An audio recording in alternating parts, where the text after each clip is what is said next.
சத்தியம் சாத்தியமே விவாத மேடைக்கு உங்களை அன்புடன் வரவேற்கிறோம்.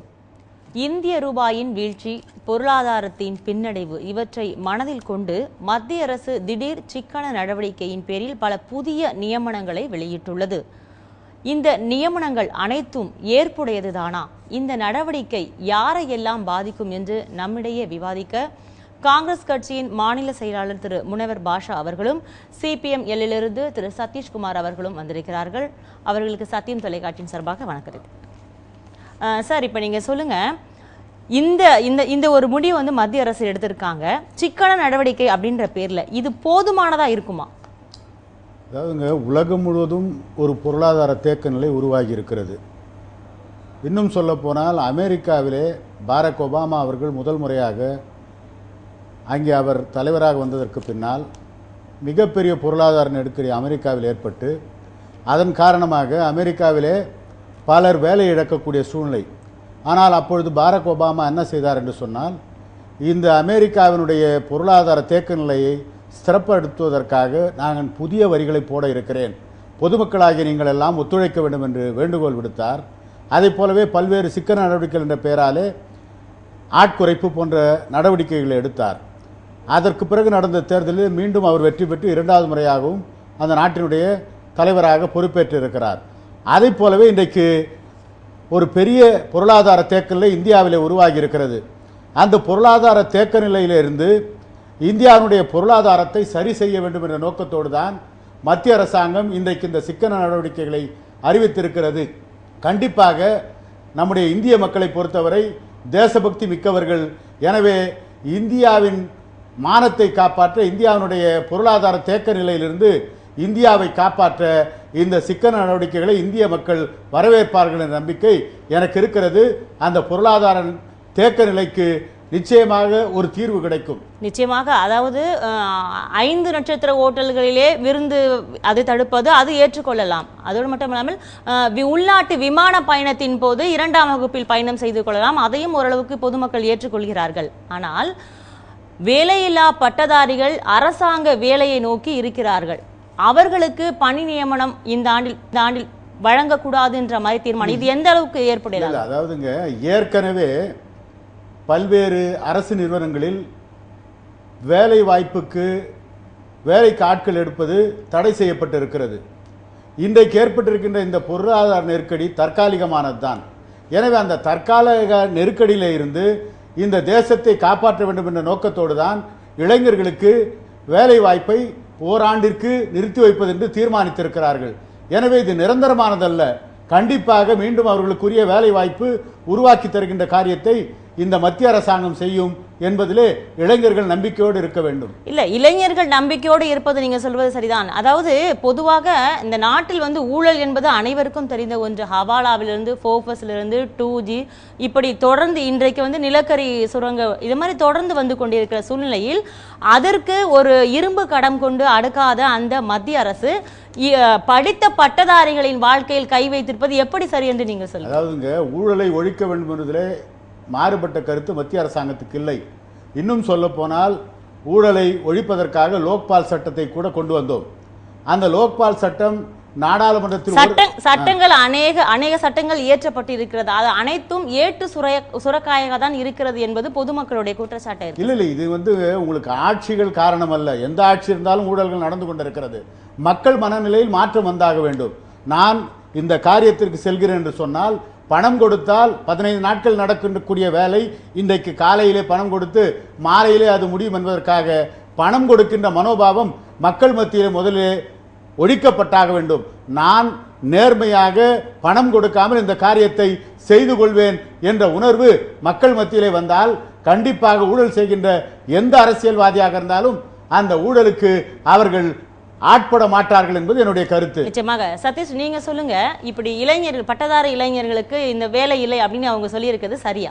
இல்லை, இவங்க சொல்லக்கூடிய காரணம் இன்றைக்கு இருக்கக்கூடிய பொருளாதார நெருக்கடியின் காரணமாக சிக்கன நடவடிக்கை என்று சொல்லுகிறார்கள். இன்னொன்று, ஒரு பக்கம் நம்மளுடைய ரூபாயினுடைய டாலர் மதிப்பின் ரூபாயினுடைய வீழ்ச்சி என்பது மிக பெரிய அளவில் போய் கொண்டிருக்கிறது.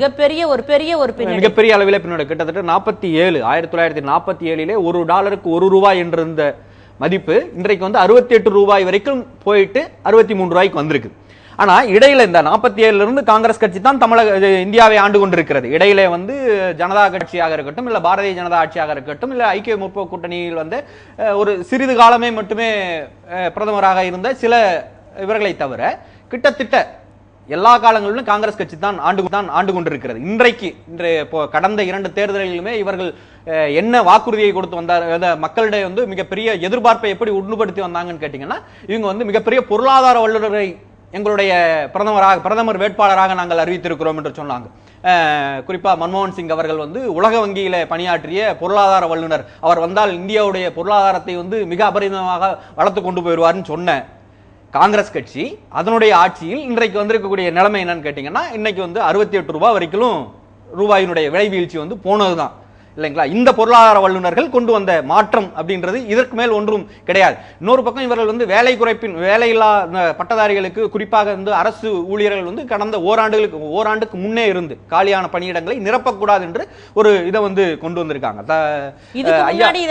ஐயா என்ன சொல்றாருன்னு கேட்டீங்கன்னா, நாங்க வந்து இந்த மாதிரி வந்து இதெல்லாம் வந்து நாட்டினுடைய பொருளாதார வளர்ச்சிக்கான காரணங்களா சொல்றாங்க. எப்படி நாட்டின் பொருளாதாரம் வளரும் அப்படின்னு கேட்டீங்கன்னா, மக்களுடைய வாங்கும் சக்தி அதிகரிக்கும் போது. எப்பொழுது வாங்கும் சக்தி அதிகரிக்கும் என்று கேட்டால், அவர்களுடைய பொருளாதார ஸ்திரத்தன்மை என்பதே வாங்கும் சக்தி அதிகரிக்கிறதுக்கான காரணம் அவர்களுக்கு வந்து ஊதியமாக கிடைக்க வேண்டும், வேலையில்லா திண்டாட்டம் ஒழிய வேண்டும், ஊதியம் கிடைக்க வேண்டும். அப்பொழுதுதான் அவர்களுக்கான வாங்கும் சக்தி அதிகரிக்கும், அப்பொழுதுதான் இந்திய பொருளாதாரம் வளரும். ஆனால் இவர்கள் சொல்லுகிறார்கள், வேலை ஏற்கனவே அவனுக்கு வந்து ஒரு வருஷத்துக்கு முன்னாடி இவனுக்கு ஏற்கனவே காலியான பணியிடங்கள் அனைத்தையும் பிடுங்கிட்டோம், நாங்க எதையும் நிரப்ப மாட்டோம், இவனை வேலையில்லா பட்டதாரியா வெளியே நிறுத்துறோம், இவனுக்கு கொடுக்க வேண்டிய சம்பளம் எங்கள்கிட்ட மீதியா இருக்கும். இது என்ன வகையான விளைவை உண்டு பண்ணும் அப்படின்றது எல்லாருக்குமே தெரியும். இதுதான் காங்கிரஸ் கட்சியினுடைய மாபெரும் பொருளாதார வல்லுநர்களான மன்மோகன் சிங் அவர்களும் ப. சிதம்பரம் அவர்களும் கொண்டு வந்திருக்கக்கூடிய பொருளாதார கொள்கை, இந்தியாவுக்கான பொருளாதார கொள்கை. நிச்சயமாக, அதாவது சிக்கன நடவடிக்கை, நீங்க இந்த மாதிரி ஒரு சில நியமனங்கள் வந்திருக்குன்ற மாதிரி சொல்றீங்க. அதே நேரத்துல ஒரு விஷயத்தை நம்ம பார்த்தோம் அப்படின்னா, மத்திய அரசு ஊழியர்களுக்கு 10% அகவிலைப்படியை உயர்த்தி கொடுக்கணுன்ற மாதிரி ஒரு செய்தியும் வந்திருக்கு. கிட்டத்தட்ட 10,879 கோடி ரூபாய் இதனால கவர்மெண்ட்டுக்கு லாஸ் ஆகுது. இது எப்படி சரி என்று நீங்கள் கூறுகிறீர்கள்? அதாவதுங்க, ஏற்கனவே இருக்கின்ற அரசு ஊழியர்களுக்கு அகவிலைப்படி உயர்த்த வேண்டும் என்பது அரசு ஊழியருடைய, மத்திய அரசு ஊழியருடைய கோரிக்கையாக இருந்தது. அப்படி அவருடைய கோரிக்கை தொழிலாளருடைய நிறைவேற்றுவது என்பது தவறாக இருக்க முடியாது. இல்ல, ஒரு விஷயம், அதாவது மத்திய அரசுல வேலை செய்யறவங்க ஓரளவுக்கு செட்டில்டு இல்லையா, மறுபடியும் ஒரு 10,000 கோடி ரூபாய் அவங்க கிட்ட கொட்டுறது எந்த விதத்துல நியாயமா இருக்கு? வேறீங்க, நீங்க மத்திய அரசாங்கத்தினுடைய ஊழியர்களுக்கு ஓராண்டுக்கு ஒரு முறை அகவிலைப்படியை உயர்த்த வேண்டும் என்பது கோரிக்கையாக வைத்து நீங்க சொல்ற சட்டத்திட்டங்கள் எல்லாமே சரிங்கய்யா. ஒரு சமுதாயம் படித்து விட்டு அடுத்த வேலை கஞ்சிக்கே வழி இல்லாமல் ஒரு இளைஞர் சமுதாயம் பட்டதாரியாக ரோட்டில் நிற்கிறது. அவங்களுக்கு அந்த வேலை இல்லைன்ற போது கொடுத்தவங்களுக்கே அதிகமா கொடுக்கணும். இளைஞர்களுடைய வேலை வாய்ப்பு பாதிக்கப்பட்டிருக்கிறது என்பது வருத்தப்பட வேண்டிய விஷயம் தான், அதில் மாறுபட்ட கருத்தில்லை. அதே நேரத்தில் தொழிலாளர்கள், ஏற்கனவே அரசு ஊழியர்களாக இருக்கின்ற தொழிலாளர்கள், அவர்களுக்கு வழங்க வேண்டிய அகவிலைப்படியை உயர்த்தவில்லை என்று சொன்னால் அதற்கும் ஒரு போராட்டத்தை அந்த அரசு ஊழியர்கள் நடத்துவதற்கு தயாராக இருப்பார்கள். ஆக அவருடைய கோரிக்கையை வென்றெடுக்க வேண்டியது நியாயமான மத்திய அரசாங்கத்துடைய கடமை என்ற முறையில் உயர்த்தியிருக்கிறார்கள். நம்முடைய தோழர் ஐயா ஒரு நிமிடம், ஒரு காலர் வெயிட் பண்றாங்க. ஹலோ, வணக்கம், சொல்லுங்க. சத்தியம் சாத்தியமே மேடம், நாங்க திண்டுக்கல்ல இருந்து பேசுறோம். திண்டுக்கல்ல இருந்து செல்வராஜ் பேசுறேன். சொல்லுங்க மேடம். இவங்க மத்திய அரசு கொண்டு வர இதெல்லாம் சட்டம் அவங்க வந்து ஒண்ணும் சரியில்லைங்க மேடம்.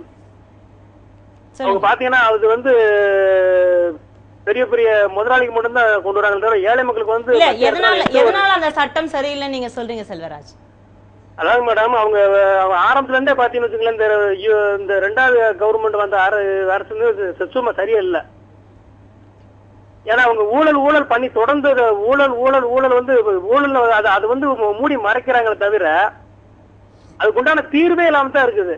எதை சொன்னாலும் நாங்க பாக்குறோம் பேசுறோம் இப்படியேதான் இருக்காங்களே தவிர ஒரு இது வரைக்கும் நடந்த ஊழல் எதுக்குமே வந்து ஒரு இதே இல்ல. எதை கேட்டாலும் தீர்வே இல்ல. எப்படி வர முடியும்? இல்ல, அதாவது நன்றி செல்வராஜ், நன்றி. அதாவது இப்போ நேர் என்ன சொல்ற அப்படின்னு கேட்டா, ஊழல் தொடர்ந்து கொண்டு இருக்கிறது, அதுக்கு வந்து விதவிதமான பெயர்கள் இருக்கிறது, எல்லாமே இருக்கிறது.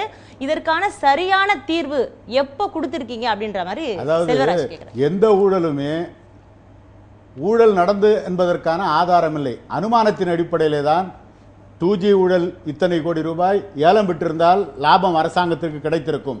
நிலக்கரி சுரங்கங்களை ஏலம் விட்டிருந்தால் இத்தனை கோடி ரூபாய் அரசாங்கத்தினுடைய கஜானாவிற்கு வந்திருக்கும் என்று அனுமானத்தின் அடிப்படையில் தான் சொல்லுகிறார்கள். உதாரணத்திற்கு சொல்லுகிறேன், 2Gயிலே ஊழல் ஒரு ரூபாய் நஷ்டம்னா கூட அது அரசுக்கு நஷ்டம் தானே.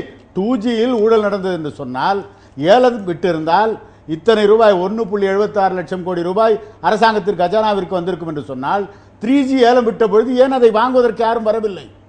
ஆக திட்டமிட்டு மத்திய தணிக்கை துறையினுடைய அதிகாரியாக இருந்தவர், அவருடைய உண்மையான அரசியல் சாயம் என்ன என்பது அவர் வெளியேறியதற்கு பின்னால் வெளிச்சத்திற்கு வந்திருக்கிறது. இல்ல, இந்த வழக்கை நடத்திக்கிட்டு இருக்கக்கூடிய சிபிஐ இன்றைக்கு வந்து மத்திய அரசின் கட்டுப்பாட்டில் தான் இருக்குது. அவங்களுக்கான தன்னாட்சி அதிகாரம் கேட்டுக்கிட்டு கூட போராடிக்கிட்டு இருக்காங்க. அந்த ஒரு வாதம் நடந்து கொண்டு இருக்கிறது இல்லைங்களா? இப்ப அந்த கட்டுப்பாட்டில் இருக்கக்கூடியவங்க அந்த அதாவது ஊழல் நடந்தது அப்படின்னு சொல்லித்தான் அந்த அரசினுடைய ஒரு அங்கமாக இருக்கக்கூடிய சிபிஐ நடத்திக்கிட்டு இருக்கு. அப்ப அரசின் தலைமை பொறுப்பில் இருக்கக்கூடிய காங்கிரஸ் கட்சி, அந்த வழி நடத்திக்கிட்டு இருக்கக்கூடிய கூட்டணி கட்சிகளை வழிநடத்தி கொண்டு இருக்கக்கூடிய காங்கிரஸ் கட்சி இன்னைக்கு இல்லை அப்படின்னு சொன்னா இந்த இந்த அரசின் மிக முக்கிய பொறுப்பில் இருக்கக்கூடிய ஒரு தலைமை முடிவெடுக்குது அப்படின்னு சொன்னீங்கன்னா இந்த வழக்கு எந்த அளவுக்கு சுதந்திரமா நடத்தப்பட முடியும்? ஏன்னு கேட்டீங்கன்னா இது வந்து கடைசியா ஒரு தணிக்கைத்துறை அதிகாரியின் மீதான பழியாக கொண்டு போய் நிறுத்த எல்லா ஊழல்களும் இன்னைக்கு இதுல கிடையாது. முந்திரா ஊழல்ல இருந்து ஆரம்பிச்சது 47ல இருந்து எந்த ஊழலும் நடக்கலன்னு சொன்னாங்கன்னா இவங்க பிஜேபி ஆட்சிகளாக இருக்கட்டும், பிஜேபி ஆட்சியில கார்கில் போரின் போது வந்து சவப்பெட்டி வாங்கின ஊழல்ல இருந்து அதுக்கு முன்னாடி எந்த ஊழலுமே ஏன்னு கேட்டால் கூட்டு களவாணிகள் அது எல்லாமே மாத்தி மாத்தி மாத்தி நான் ஆட்சியில இருக்கும்போது நீ பண்ணிக்கிறத வந்து நாங்க வந்து வழக்கா நடத்தி உனக்கு எதிரான ஓட்ட வாங்க பாதிக்கப்படுவது பொதுமக்கள். இதுவரைக்குமே இவங்க ஊழலை ஒழிப்பதற்கு, அதாவது வறுமையை ஒழிப்பதற்காக இதுவரைக்கும் சென்ற ஆண்டு காங்கிரஸ் கட்சி வந்து ஒரு குழு அமைச்சாங்க. அதாவது வெளிநாட்டில் பதிக்கப்பட்டிருக்கக்கூடிய சுவிஸ் வங்கி. சதீஷ், தொடர்ந்து பேசுவோம். வணக்கம். சத்தியம் சாத்தியமே திருப்பூர் மாவட்டத்தில் பேசுறேங்க மேடம். சொல்லுங்க சார். சார், அவர் இப்ப பேசிட்டு இருக்கிறாருங்களா, அவர் நல்லா பேசினாருங்க. கரெக்டா பிஜேபி வந்தா காங்கிரஸ் சொல்றது, காங்கிரஸ் வந்தா பிஜேபி சொல்றதுங்க. ஆனா மொத்தத்துல மக்களுக்கு ஒருத்தர் நல்லதே செய்யறது இல்லைங்க. இப்ப இவர் சொன்னாரு அவமானம், ஒரு குறிப்பிட்ட அமௌண்ட் தான் லாஸ் ஆயிடுச்சுன்னு சொல்ற, மொத்த இழப்பு தான் நாட்டுக்கு. இவர் நிலம் வந்து 10 வருஷத்துக்கு மேல 1 லட்சத்துக்கு இன்னைக்கு 1 கோடி ரூபாய்க்கு இவர் ஏத்துக்குவாரு. அவரு சும்மா நிகழ்ச்சிக்கு இப்ப ஏற்று வந்துட்டாருங்க. மொத்த மக்கள் கொஞ்சம் பார்க்க சொல்லுங்க. 100 கோடி 125 கோடி மக்கள் இருக்கிறாங்க. இதுல என்ன இது வேணும் கொஞ்சம் பாருங்க. உங்க வீட்டவே இதையே பார்த்துட்டு இருக்காதீங்க. அவ்வளவுதாங்க சார் மேடம்.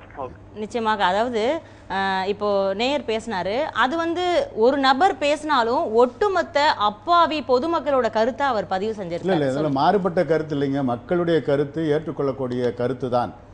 மத்திய அரசாங்கத்தை பொறுத்தவரை இன்றைக்கு இருக்கின்ற மத்திய அரசு ஏழை எளிய மக்களுடைய நலனில் அக்கறை உள்ள அரசாகத்தான் இருந்து கொண்டிருக்கிறது.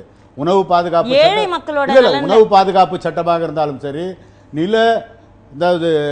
நில அபகரிப்பு சட்டமாக இருந்தாலும் சரி, ஆக்கிரமிப்பிலிருந்து மீட்கின்ற சட்டமாக இருந்தாலும் சரி, கட்டாய கல்வி சட்டமாக இருந்தாலும் சரி, தகவல் அறியும் உரிமை சட்டமாக இருந்தாலும் சரி, மக்களுக்கு பலன் தரக்கூடிய சட்டங்களை இயற்றி அதை நடைமுறைப்படுத்துகின்ற காரியத்திலே ஈடுபட்டு நீங்க சொல்ற கருத்து மிக சரியானது. மக்களுக்கு நன்மை பயக்கக்கூடிய பல திட்டங்களை மத்திய அரசு போட்டாலும் இந்த கொஞ்ச நாளைக்கு முன்னாடி இந்த ஸ்விஸ் பேங்க்ல இருக்க பணத்தெல்லாம் திருப்பி கொண்டு வரும்ன்ற மாதிரி ஒரு கருத்து வந்துச்சு. அது பேச்சோட மட்டும் தான் நிற்கிது. இப்படி அதாவது உயர்ந்த, அதாவது ஒரு ஒரு ஒரு வார்த்தை கூட இருக்கும், சின்ன சின்ன திருடங்க மட்டும் தான் ஜெயிலுக்கு போவாங்க, பெரிய பெரிய திருடங்கள்லாம் பெரிய மனுஷன் ஆவாங்க அப்படின்ற மாதிரி பொதுமக்கள் கருத்து தெரிவிக்கிறாங்க. பொதுவாக அந்த மாதிரி ஒரு சூழ்நிலையில இப்படி இந்த மாதிரி பெரிய பெரிய விஷயங்கள்லாம் இப்போ ஒரு ஊழல் ஒரு 2 கோடி வரும்போது, ஒரு 5 கோடி வரும்போது அதை நம்ம மறந்துடுறோம். அப்புறம் 20,000 கோடி வரும்போது அதை நம்ம மறந்துடும். இப்படி தொடர்ந்து கொண்டே போகிறோம். அப்போ அரசாங்கத்தோட பணம் அனைத்தும் அங்கு சென்று விடுகிறதாக நேயர்கள் அவருடைய கருத்தை பதிவு செஞ்சாரு. அதை நீங்க தான் சொல்லுங்க. நீங்க தான் அங்க சென்று விடுதுன்னா எங்கன்ற இல்ல, இது வந்து பெரிய பெரிய முதலாளிகளின் நலன்களில் இருந்தும் அரசியல்வாதிகளின் கைகளுக்குள்ளும் சென்று அடங்கி இருக்கிறதுன்றது எல்லாருக்கும் தெரியும். ஏன்னா ஒரு ஓட்டுக்கு வந்து 1000 ரூபாய் 2000 ரூபாய் கொடுக்கறதுக்கான தொகையாக எது நிற்கிறதுன்னு கேட்டீங்கன்னா 2G ஊழல்ல வந்ததும், சவப்பெட்டி ஊழல்ல வந்ததும், முந்திரா ஊழல்ல வந்ததும் தான் இன்னைக்கு வெளியே வருது. தேர்தல் நேரங்களில் வெளியே வரக்கூடிய பணங்கள் எல்லாமே அதுதான் அரசியல்வாதிகள் கையில இருக்கிறதா இருக்கு. நீங்க அந்த பணத்தை தான் இவங்க ஒரு ஓட்டுக்கு 1000 ரூபாய் கட்டாயமாக நீங்க வந்து அதாவது மக்களுக்கு சேவை செய்வதாக சொல்லி வரக்கூடிய மக்கள் பணம் மீண்டும் மக்களுக்கு போகுதுன்னா அப்ப இது சரின்னு சொல்றீங்களா? சரின்னு சொல்றீங்க. இவர்கள் அதாவது நேரடியாக கொடுக்காமல் ஊழல் மூலமாக இவர்கள் உணவு பாதுகாப்பு சட்டத்தை பத்தி பேசுறாங்க. மக்கள் வந்து இந்த ஓட்டுக்கு பணம் கொடுப்பதை வாங்க மறுக்க வேண்டிய சூழ்நிலை வர வேண்டும். இப்போ எந்த திராவிட இயக்கமாக இல்லை, எந்த அரசியல் இயக்கமாக இருந்தாலும் வாக்கு வங்கியை பெறுவதற்காக ஓட்டுக்கு இத்தனை ரூபாய் என்று கொடுக்கின்ற பொழுது தேர்தல் விதிமுறையை மாற்றி ஆக வேண்டும். தேர்தல் ஆணையம் இனிமேல் தேர்தல் என்று சொன்னாலே தேர்தல் செலவை தேர்தல் கமிஷனே செய்யக்கூடிய ஒரு சூழ்நிலை வந்தால் மட்டும்தான் இந்த ஊழலை ஒழிக்க முடியும். வாக்காளர்களுக்கு பணம் கொடுப்பதை தடுத்து நிறுத்த முடியும். எங்களை பொறுத்தவரை பொருளாதார கொள்கையிலே டாக்டர் மன்மோகன் சிங் அவர்கள் ஒரு நிமிஷம் தொடர்ந்து பேசுவோம். வணக்கம். சாத்தியமே இப்போ இவங்க சிக்கனம் நடவடிக்கை சொல்லிட்டு இளைஞர்களுக்கு வேலை இல்லைன்னு சொல்றாங்க. ரைட்டு. மினிஸ்டர் எம்பி எம்எல்ஏ நிறைய செலவு பண்றாங்க. ஒவ்வொருத்தரும் தனித்தனி பிளைட்ல வராங்க போறாங்க. பெட்ரோல் மாறாங்க, சிக்கனம் மாறாங்க சொல்றாங்க, தனித்தனி காசு வராங்க. இதெல்லாம் எக்ஸ்பெக்ட் பண்றாங்க. இதெல்லாம் கம்மி பண்ணல. ஏன் அதை பண்ணி அந்த மாதிரி நடவடிக்கை எடுக்காம பொது ஜனங்க மேல ஒரு திணிப்பு பண்றாங்க தெரியலையே. நிச்சயமாக. அதாவது அவர் சொன்ன கருத்து தனி விமானத்துலலாம் வராங்கன்னா அதெல்லாம் வரக்கூடாதுன்றதுக்காக தான் இந்த சிக்கன் நடவடிக்கை. இனிமேல் அப்படிப்பட்ட ஆடம்பரமான செலவுகள் தடுத்து நிறுத்தப்பட வேண்டும் என்று சொன்னால் இந்த பொருளாதார தேக்க நிலையிலிருந்து நாட்டை மீட்க வேண்டும் என்ற நோக்கத்தோடு தான் இதை செய்திருக்கிறார்களே தவிர இவர் சொல்வதை போல ஆடம்பரமாக வர வேண்டும் என்ற நோக்கத்தோடு அல்ல. இல்ல, இவங்க செலவு குறைக்கிறதா சொல்லி இந்த தனி விமானங்கள் பயன்படுத்துறது இதெல்லாம் 2008 2009 ஒரு முறை வந்திருக்கிறது. இதே போல செலவு குறைக்கிறதுக்கான இதே மாதிரியான ஒரு திட்டத்தை அறிவித்த போது நீங்க அப்பதான் பிரதிபா பாட்டீல் அவர்கள் இங்க நம்மளுடைய குடியரசுத் தலைவராக இருந்தாங்க. நீங்க அது வரைக்கும் இருந்த எல்லா முதலமைச்சர்களை விட அதிக வெளிநாட்டு பயணங்கள் சென்றது அவங்க தான். அதிக நாட்கள் இந்தியாவில் இல்லாமல் இருந்தது அவங்க தான். அதிக பணச்செலவு பண்ணது அவங்க தான். இதற்கு முன்னாடி அதே போல சென்ற ஆண்டு அரசு இதே காங்கிரஸ் அரசனுடைய ஆட்சியிலிருந்து வெளிநாட்டு பயணங்களில் இவர்கள் பொருளாதார நலன் சார்ந்தோ அல்லது ராஜதந்திர நலன் சாராத பயணங்களில் 262 கோடி ரூபாய் செலவு செய்திருக்கிறார்கள். 262 கோடி ரூபாய் செலவு செய்திருக்கிறார்கள். அதுக்கெல்லாம் எந்த கணக்கும் கிடையாது நம்ம கிட்ட. இல்ல, அதுதான் காலரும் சொன்னார். அதாவது அரசியல்வாதிகளுடைய போக்குவரத்து செலவே பல கோடி ரூபாய். ஒரு 2 மாசத்துக்கு முன்னாடி ஒரு அறிக்கை கூட இதே போல ஒரு 2000 பெட்ரோலே வருஷத்துக்கு 30 கோடி ரூபாய் போகுது அப்படின்ற மாதிரி சில கருத்துக்களும் நேயர்கள் பதிவு செய்திருக்காங்க. இல்லைங்க, அதாவது அரசியல்வாதின்னு பார்க்காதீங்க. ஆட்சியாளர்கள் அமைச்சர்களாக இருக்கின்றவர்கள் அவர்களுடைய துறை சார்ந்த செயல்களுக்காக பல்வேறு மாநிலங்களுக்கு செல்ல வேண்டிய சூழ்நிலை வருகின்ற பொழுது செலவழித்து தான் ஆக வேண்டும். அத்தியாவசியமான விவகாரங்களுக்கு போய் தான் ஆக வேண்டும். அதே போலவே இவர் 262 கோடி ரூபாய் கணக்கை சொல்லுகிறார். என்னை பொறுத்தவரை மத்திய அரசாங்கம் டாக்டர் மன்மோகன் சிங் தலைமையில் 2வது முறை வந்ததற்கு பின்னால் மத்திய அமைச்சர்கள் வெளிநாடுகளுக்கு சுற்றுப்பயணம் செய்வதை குறைத்துக் கொள்வதற்காக அவர் உண்மையிலேயே ஆணையிட்டு அதன் அடிப்படையிலே பல அமைச்சர்கள் வெளிநாடுகளுக்கு செல்ல வேண்டும் என்று கேட்டபொழுது கூட பிரதமர் அனுமதிக்க மறுத்து விட்டார். எனவே சிக்கன நடவடிக்கை என்பது தொடர்ந்து இருந்து கொண்டுதான் இருக்கிறது. அது தொடர வேண்டும் என்ற நோக்கத்தோடு தான் இப்பொழுது நடவடிக்கை எடுத்திருக்கிறார்கள். இல்ல, இதுல ஒண்ணு நம்ம முன்னாடி ஏற்கனவே பேசிக்கிட்டு இருந்த ஒரு விஷயம், சிக்கன நடவடிக்கை என்பதே இந்தியாவுடைய பொருளாதாரத்தை வளர்த்தணும் அப்படின்ற மாதிரியான ஒரு மாயையை இவர்கள் தோற்றுவிப்பது என்பது வரக்கூடியது 4 மாதங்களே இருக்கக்கூடிய இந்த தேர்தல் கணக்கு வச்சுதான். ஆனால் ஏற்கனவே இவர்கள் சொன்ன முதல்ல ஐயா சொல்ல வந்தார் லோக்பால் பத்தி. லோக்பாலுடைய விஷயங்கள் என்ன ஆச்சுன்னு நமக்கு எல்லாருக்குமே தெரியும். இது வரைக்கும் அது பில்லா மட்டுமே இருக்குது, ஆக்டா மாதிரி வரல. சதீஷ், உங்ககிட்ட ஒரு கேள்வி. இப்ப படித்த இளைஞர்கள், பட்டதாரி இளைஞர் இருக்கிறார்கள் என்று ஒரு சார்பாக சொன்னோம். அதே நேரத்தில் அரசாங்க வேலைக்கு அதிக இளைஞர் வருவதற்கு காரணம் என்ன என்று பார்த்தால் அங்க அதிகமான சம்பளம், அது மட்டும் இல்லாமல் வேலை சரிவர செய்வதில்லை என்று பல குற்றச்சாட்டு அவர்கள் மீது இருக்கிறது இல்லையா? இல்ல, இது சரியான காரணம் இல்லைன்னு தான் நான் நினைக்கிறேன். ஏன்னு கேட்டீங்கன்னா அது மட்டும் இல்லாம சரியானது இல்லை என்று கருத்துல அரசு ஊழியர்கள் அதிக அளவில் லஞ்ச லாவணியத்தில் பிடிபடுவதும் அவர்கள் தான். இது ஒரு விஷயம். நீங்க என்னன்னு கேட்டீங்கன்னா ஐயா கூட முதல்ல சொன்னார் மக்கள் கொடுக்கறத நிறுத்தணும், அப்பதான் வாங்குறத நிறுத்துவாங்க. இது அரசு அலுவலகங்களில் வேற.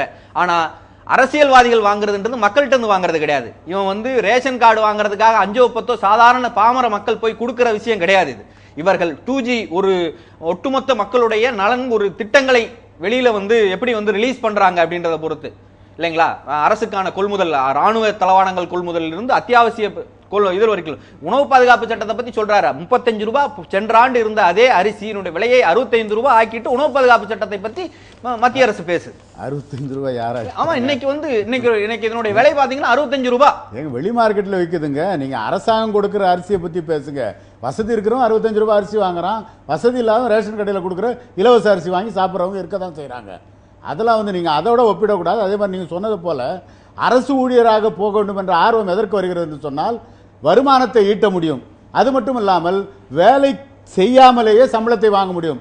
காலை 10 மணிக்கு கையெழுத்து போட்டுவிட்டு அதற்கு பின்னால் காஃபி குடிக்க போகிறேன் என்று கேன்டீன் போய் வருவதற்கு வேலை நேரம் 8 மணி என்றால் குறைந்தது 4 மணி நேரம் வெளியில கேண்டீனிலேயும் மற்ற வேலைகளிலும் தான் இருக்கிறார்கள். இல்ல பாராளுமன்றத்திற்கே போகாத அரசியல் கட்சிகளும் அரசியல்வாதிகளும் சொல்றதுக்கான தகுதி பாராளுமன்றத்துக்கு பாராளுமன்றத்திற்கு இல்ல பாராளுமன்ற ஜெயிச்சு போயிட்டு கிட்டத்தட்ட 10% பாராளுமன்ற ஜனநாயகத்தை ஏத்துக்காத பாராளுமன்றவாதிகள் இத பத்தி பேசுறாங்க. பாராளுமன்ற ஜனநாயகத்தை ஏத்துக்காதவங்க நீங்க எதை வேணாலும் பேசிட்டு போலாம். இல்ல மக்களுடைய ஜனநாயகத்திற்காக நிக்கிறவங்க யாரும் பாராளுமன்ற ஜனநாயகத்தை நீங்க ஏத்துட்டு இருக்கீங்களா இது வரைக்கும்? இல்ல நீங்க ஜனநாயகத்தை கட்டி காப்பாத்திருந்தீங்கன்னா அதற்கு மக்கள் மீது மக்களுக்கு அது மீது நம்பிக்கை வந்திருக்கும். இல்ல இல்ல இப்ப நம்மளிடம் பேசிய அனைத்து நேயர்களுமே யாராவது ஒருத்தராவது ஒரு விஷயம் ஐயா பதிவு நம்மிடம் பேசிய அனைத்து காலர்களுமே வந்து இல்ல இல்ல அப்படி சொல்லவில்லை. அதாவது கட்சி சார்பாக நிச்சயமாக கட்சி சார்பாக நாம இங்க பேசவே இல்லை. இது வந்து நான் என்ன சொல்றேன், தோழர் சொன்னாரு காங்கிரஸ் ஊழல் செய்து பாரதிய ஜனதா ஊழல் செய்து, ஆனா மக்கள் இந்த 2 சக்தியும் வேணாம் மாற்று சக்தி வேணும் அப்படின்னு வாக்களிக்க தயாரா இல்லையே. மக்கள் அதற்கு பழகி கொண்டார்கள். இப்ப தமிழ்நாட்டில் எடுத்துக்கிட்டீங்கன்னா திமுக இந்த சிக்கன நடவடிக்கை பத்தி பொதுமக்களோட கருத்துக்களே கிட்டத்தட்ட வந்து இப்ப நீங்களே பாத்தீங்க எல்லாருமே வந்து மக்கள் கிட்ட நீங்க திணிக்கிறத விட பெரிய பெரிய விஷயங்களை அரசியல்வாதிகள் கட்டுப்படுத்துவது சிறப்பாக இருக்கும் அப்படின்ற உங்களோட கருத்துக்களை முயற்சிகள் தானே. விமான கட்டணம் 5 நட்சத்திர ஹோட்டல்ல கூட்டங்களை நடத்தக்கூடாது. இப்படி அதிகாரத்தில் இருக்கின்ற அதிகார வர்க்கத்தை சார்ந்தவர்கள் தங்களை தாங்களே சிக்கன நடவடிக்கையில் ஈடுபடுத்த வேண்டும் என்ற நோக்கத்தோடு தான் இந்த நடவடிக்கை எடுக்கப்பட்டிருக்கிறது. இதே போல் ஏற்கனவே 2008 2009 வந்த காலத்திலே அது மட்டும் இல்லாமல் சமூக ஆர்வலர்களோட ஒரு இன்னொரு குற்றச்சாட்டம் இருக்குங்க. இப்ப வருகின்ற நாடாளுமன்ற தேர்தலை ஒட்டி ஒரு ஓட்டு வேட்டைக்காகத்தான் இத்தனை நியமனங்களும் அப்படின்ற மாதிரி என்ன சொல்றேன், தேர்தலை எல்லா அரசியல் கட்சிகளும் நாடாளுமன்ற தேர்தலில் குறிக்கோள் என்பது மறுக்க முடியாத உண்மை. நீங்கள் மத்திய அரசாங்கம் நடவடிக்கை எடுக்கின்ற பொழுது அரசியல் நோக்கத்தோடு அல்லது தேர்தல் கண்ணோட்டத்தோடு எடுக்கிறது என்று சொன்னால், இன்றைக்கு இருக்கின்ற கார்ப்பரேட் நிறுவனங்கள் எல்லாம் பாரதிய ஜனதாவை சேர்ந்த ஒரு பிரமுகரை முன்னிலைப்படுத்தி அவருக்காக அவ்வளவு செலவழித்துக் கொண்டிருக்கிறார்களே, அதை பற்றி இந்த நாட்டு மக்கள் சிந்திக்கிறார்களா? சென்ற தேர்தலில் காங்கிரசுக்கு நின்னாங்க, இந்த தேர்தலில் கார்ப்பரேட் நிறுவனங்கள் தங்களுக்கு யார் சாதகமா இருப்பாங்களோ அவர்களுக்கு செலவழிக்கிறது. முதல்ல அதே தான் சொன்னேன், முதலாளிகளும் அரசியல்வாதிகளும் சேர்ந்து கூட்டு கொள்ளையடிக்கிறது. இந்த தேர்தலை பொறுத்தவரை காங்கிரஸ் கட்சியின் வேட்பாளராக ஒரு கார்ப்பரேட் நிறுவனத்தை சார்ந்தவர் இல்லை. ஏழைகளுக்காக குரல் கொடுக்கக்கூடிய இளைஞர் ராகுல் காந்தி இருக்கிறார். இந்த பாராளுமன்ற தேர்தலில் காங்கிரஸ் கட்சியினுடைய ஜெயிச்சு வந்திருக்கக்கூடிய பாராளுமன்ற உறுப்பினர் 40% பேர் 50 கோடிக்கு மேல் சொத்துடைய